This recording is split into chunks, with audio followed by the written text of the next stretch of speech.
Aproximadamente 8 em cada 10 incêndios florestais na Austrália são causados por raios. Os animais são sempre os primeiros que sofrem com o fogo. Ao longo de milhões de anos de evolução, eles criaram diferentes estratégias para se salvarem e sempre funcionou, mas só até que os próprios animais se tornaram a causa do incêndio.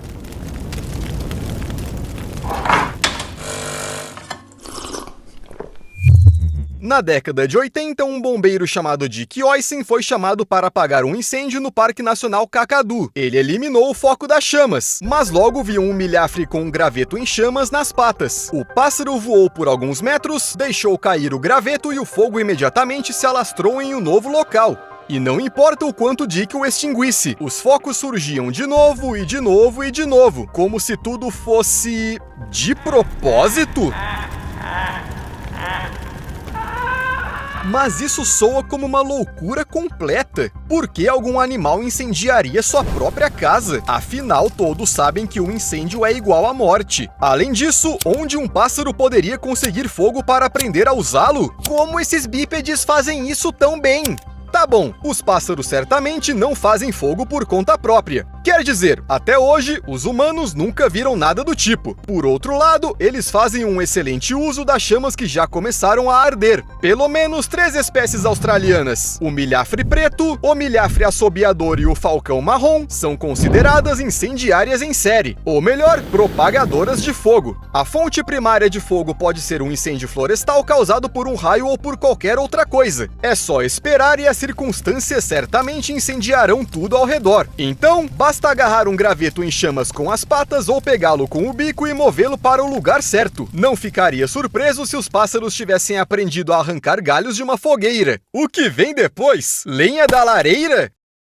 Mas peraí, eu ainda não entendi. Qual é o ponto? Os pássaros não podem fazer isso só por ruindade ou por uma vontade de queimar tudo ao redor. Na verdade, o motivo é bem diferente. Assim que um incêndio começa, a maioria dos animais é simplesmente obrigada a fugir. Corram, seus tolos! Eles saem de seus esconderijos e se movem em uma determinada direção, oposta ao movimento da chama. É uma evacuação urgente, cujos mecanismos são estabelecidos pela natureza. E os incendiários entendem tudo isso perfeitamente. Ninguém vai discutir o instinto de autopreservação e pensar que, de repente, os predadores estão escondidos em algum lugar. Talvez valha a pena dar uma olhadinha. Que predadores que nada! Estamos pegando fogo! E o que resta fazer neste momento quando os outros animais estão assustados? Atacar! Esta é provavelmente a maneira mais rápida e fácil de caçar que os predadores já inventaram. Será que os animais que fogem de um incêndio são considerados fast food? Mas quando você é um pássaro, você precisa realmente se esforçar para entender o princípio do fogo. Observar, tirar conclusões, verificar exatamente como os incêndios se espalham, se é possível levar um pedaço de catástrofe com você e movê-lo para o lugar desejado. Parece simples à primeira vista, pois os humanos aprenderam a usar o fogo há muito tempo. Mas sabe de uma coisa? Talvez os pássaros tenham seguido um caminho semelhante. Os aborígenes da Austrália sempre souberam da existência de aves chamadas falcões de fogo. Enquanto os cientistas ainda discutem se os pássaros podem realmente incendiar algo deliberadamente, as pessoas comuns já entenderam tudo 40 mil anos atrás. E elas têm certeza que sim, os pássaros podem e fazem isso o tempo todo. Pura loucura. Por outro lado, por que não? Afinal, há muito tempo, os humanos perceberam que era possível usar a chama criada por relâmpagos para seus propósitos pessoais. Então, por que os outros não podem? As aves também podem observar e analisar. Então, o que as impede de domar o fogo? Dê a esses pássaros um pouco mais de tempo e em alguns milhares de anos eles criarão seu próprio Facebook. No entanto, o uso de fogo não é uma habilidade tão única. É só que os animais geralmente não iniciam esses incêndios por conta própria, mas eles descobriram há muito tempo como tirar o máximo proveito de um desastre devastador. Os marabus, como alguns outros pássaros, aparecem depois dos incêndios e não antes deles. Eles geralmente se alimentam de carniça, além de insetos e pequenas coisas como roedores. Assim, a terra queimada para o marabu é o local ideal para fazer um banquete. Não é à toa que eles são chamados de coveiros, se bem que esse apelido foi dado aos marabus por causa de sua aparência. Não dá para negar que eles não são muito bonitos. Alguns predadores terrestres também usam o fogo para seus próprios propósitos egoístas. chamas. Ursos e guaxinins costumam atacar animais que tentam escapar do fogo. Não sei como eles mesmos não se queimam, mas talvez seja tudo uma questão de ter experiência e calcular friamente. Quando você entende em que direção e a velocidade o fogo está se movendo, você pode traçar um plano de ação. No entanto, muitas espécies já possuem seu próprio algoritmo de salvamento. Nem todos os animais fogem do fogo sem pensar em nada. Os anfíbios podem se enterrar na lama. Alguns alces podem esperar a catástrofe passar no corpo d'água mais próximo e os cangurus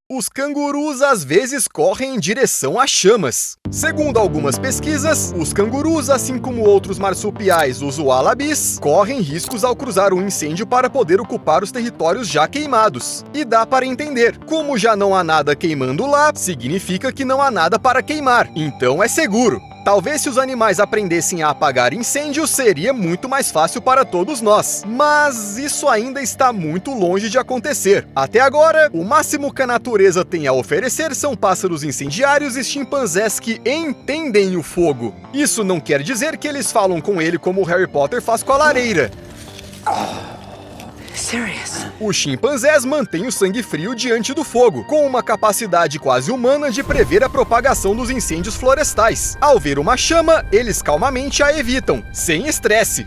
A propósito, foi assim que nossos ancestrais distantes começaram a dominar o fogo. É pouco provável que outros animais como as tartarugas tenham a perspectiva de começar a usar o fogo, mas por outro lado, elas aprenderam a salvar outras criaturas de desastres. A tartaruga gopher, por exemplo, pode cavar tocas excelentes que fornecem abrigo para mais de 350 outras espécies durante incêndios ou furacões. E o mais importante, a dona da toca não se importa com as visitas inesperadas, embora se escondam com ela cobras, incluindo cascavéis, corujas buraqueiras e vários sapos e invertebrados. E em geral, provavelmente qualquer um que consiga passar pela entrada. Talvez se todos aqueles animais que realmente sofrem com os incêndios entendessem que às vezes os pássaros são a causa deles, eles... bem, tirariam alguma satisfação com as aves. É provável que muitos incêndios na Austrália tivessem sido extintos muito mais rápido, se não fosse o amor dos pássaros pelo fast food. Mas não são só as aves de rapina que provocam incêndios. Você provavelmente já viu pássaros sentados em fios. Essa é uma cena bem comum. Se são fios modernos, então não há nenhum problema.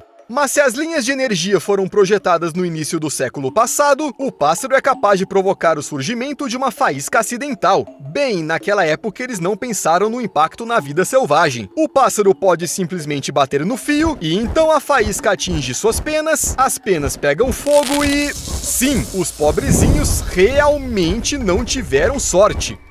Mas cerca de 1000 anos atrás, os humanos até se aproveitavam da habilidade dos pássaros de causar incêndios. Naquela época não havia fios, claro, e a invenção da eletricidade ainda estava longe. A princesa Olga, que governou a Rússia Kievana, usou pássaros para capturar a cidade de Skorosten. O cerco durou um ano inteiro, até que Olga decidiu fazer um truque. Ela pediu aos habitantes que lhe pagassem um estranho imposto: 3 pombas e 3 pardais de cada quintal. As pessoas, é claro, ficaram surpresas, mas concordaram e deram os pássaros para Olga. Ela, então, mandou amarrar um pouco de mato seco em cada um deles e, à noite, quando escurecesse, colocar fogo no mato e soltar os pássaros. Os pombos voaram para seus pombais. Os pardais voaram para os telhados, um incêndio começou e os habitantes foram forçados a fugir. A cidade foi tomada. Então os incêndios podem ser benéficos para os predadores e a princesa Olga? Em princípio, parece ser verdade, mas quando comecei a estudar essa questão, descobri uma coisa inesperada. Os animais quase nunca morrem devido aos incêndios. Contanto, é claro que eles não durem muito tempo,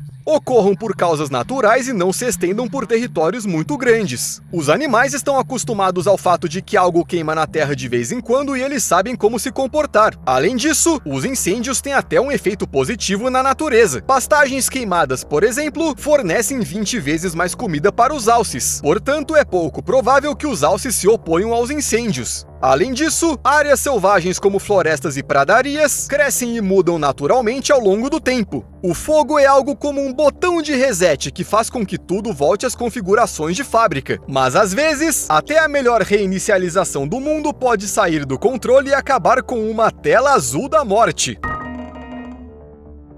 Os incêndios florestais podem ser tão intensos que podem criar seus próprios sistemas climáticos, causando ainda mais incêndios. Sim, você ouviu direito!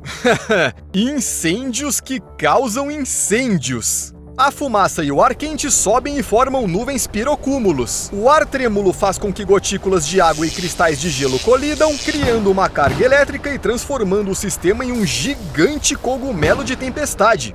As tempestades significam vento, o qual sopra o fogo, e relâmpagos, os quais provocam novos focos a grande distância. Um cogumelo desse já criou um tornado de fogo pelo menos uma vez. Você consegue imaginar as consequências?